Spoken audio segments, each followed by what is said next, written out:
Number 9. Jason Lives, Friday the 13th, Part 6. Jason Lives, Friday the 13th, Part 6 is the best Friday the 13th movie, next to Freddy vs. Jason. What makes this movie so great is how self-aware it is.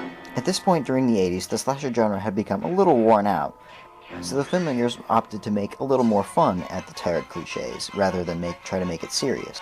The plot involves Tommy Jarvis, who was featured in parts 5 and 4, going to Jason's grave to make sure that he's dead. Why he even bothers with this is kind of beyond me, because anybody who's buried in the ground should be dead. I guess according to part 5, Tommy really needs closure. But he shouldn't have done that, because as he stabs Jason with a metal pole, lightning strikes the pole and Jason is resurrected as a zombie. And it just so happens that Tommy and his friend decided to bring Jason's mask along with them, so Jason gets his mask back. Then Jason goes on a killing spree as Tommy tries to convince the sheriff of his return.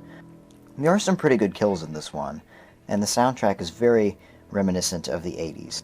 This is also the first film that Jason takes point-blank gunfire and survives, something that Michael Myers did in the first Halloween. As I mentioned before, this movie is quite self-aware with what it does, and it comes off as pretty comedic with its kill. Jason is as menacing as ever. He uses slightly more creative means in this film to kill than he did in previous films. I don't know, I guess being a zombie makes you have a better brain? I don't know.